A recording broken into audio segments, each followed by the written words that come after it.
The Utah Badlands. A landscape defined by extreme heat and the invisible, ancient forces of water. Into this arid labyrinth wanders an unlikely traveler, a 2,000-pound American bison. Driven by the intense midday sun, he is seeking the profound, cooling shade of the canyon's inner walls. It is a profound geographic mismatch. A creature defined by immense lateral bulk, entering a strictly vertical world. But the immediate reward is undeniable. Inside the canyon, temperatures drop dramatically, offering vital relief from the desert heat. What the bull cannot know is that this comforting sanctuary is also a topographic trap. The canyon feels entirely still. But in the desert, weather events miles away can change the ecosystem in an instant. The trigger is incredibly subtle. But a bison's survival depends on detecting danger long before it becomes visible. Their massive hooves act as seismic receptors, picking up low-frequency vibrations traveling through the bedrock from miles away. A sudden rush of cold air pushes through the narrows. It is an atmospheric warning, forced ahead of a massive displacement of volume. Instantly, the biological calculus changes. The need for shade is overridden by a deep, instinctual urgency. Somewhere in the high country, a localized storm has unleashed millions of gallons of water, and it is violently carving its way down the watershed. He abandons his energy conservation. Every step in this deep sand burns precious reserves, but he must find wider ground before the unseen threat arrives. But in a slot canyon, maneuverability is non-existent. The undulating walls that offered sanctuary have become a geographic prison. Slot canyons act as natural acoustic amplifiers. The roar of the approaching water bounces off the undulating stone, making it impossible for the animal to pinpoint exactly where the danger is coming from. He moves. But the ground is now actively working against him. The powdery sand instantly turns into a viscous trap, severely penalizing his 2,000-pound frame. Nature occasionally offers a narrow margin of survival. The canyon walls briefly widen, revealing a steep, unstable slope of loose rock. But the environment forces his hand. The water level is accelerating rapidly, and the true flood has not even arrived yet. The unstable scree betrays his weight. Each upward surge burns immense amounts of oxygen, pushing his heart rate toward its absolute biological limit.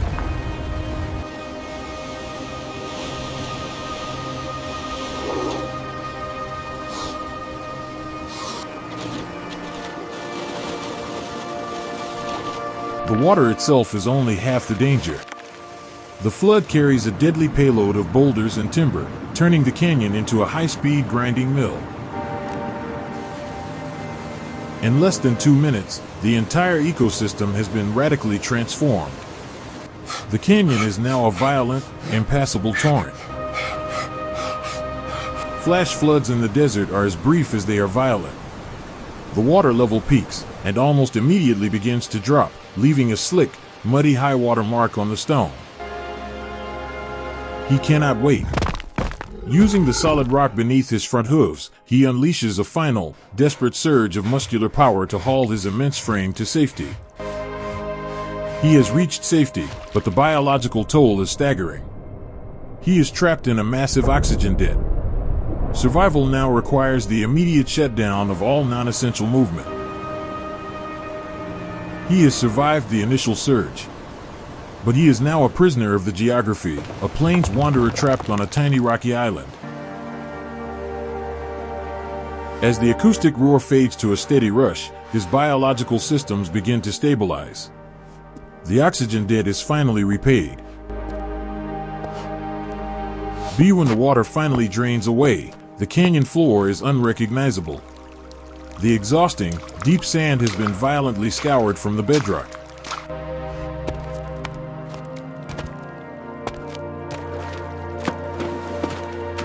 Against all geographic probability, the plains giant has navigated one of the desert's most dangerous traps. A profound display of physical resilience. For a 2,000-pound animal equipped with hard keratin hooves, this wet slick rock provides almost zero traction. The extremes of the desert swing violently. The deep shade that once offered relief from the searing heat is now drawing vital core temperature away from his wet, exhausted muscles. A debris jam. Hundreds of tons of timber and stone, violently compacted by the flood, now completely barricade the only exit. He gathers information through scent. The tangled wood is highly unstable, offering no solid foundation to bear his immense weight. The realization of the geographic trap triggers renewed anxiety. He is effectively boxed in, walled off by the very debris that spared him earlier. In nature, persistence is often a virtue. But blind persistence, without constant reassessment, can be fatal. His neck muscles are biologically engineered to plow through deep prairie snowdrifts. He applies a fraction of his 2,000-pound mass to the jam. But this is not snow. The waterlogged timber is highly unstable, and the risk of being crushed or impaled is absolute. Yet, simply turning around in a slot canyon presents a severe anatomical challenge. His immense length is completely at odds with the tight geography. He is now forced into a grueling retreat. He must navigate the treacherous, wet bedrock all over again, with his energy reserves severely depleted. And the environment continues to dictate the terms of his survival. As afternoon wanes, the deep canyon is plunged into near-total darkness. He is burning through his final energy reserves. Every step is now a battle against his own failing biology.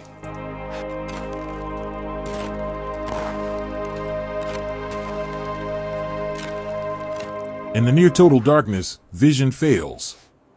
But the shifting wind carries a crucial signature, the faint, dry scent of the open desert.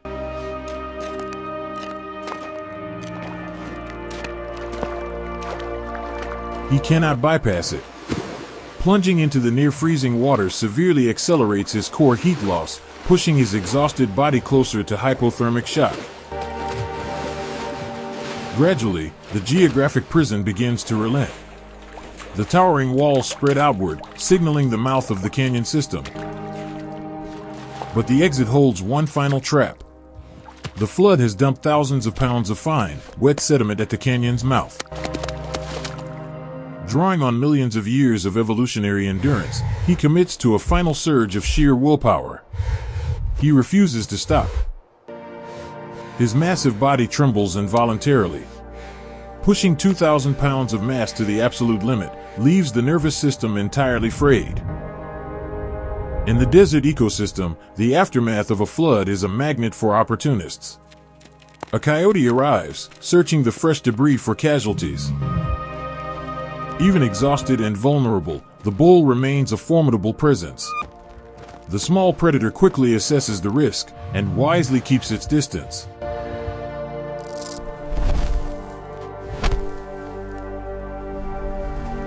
Survival in the wild is rarely about dominance. It is a relentless, unforgiving test of biological endurance. And today, the plains giant continues his march.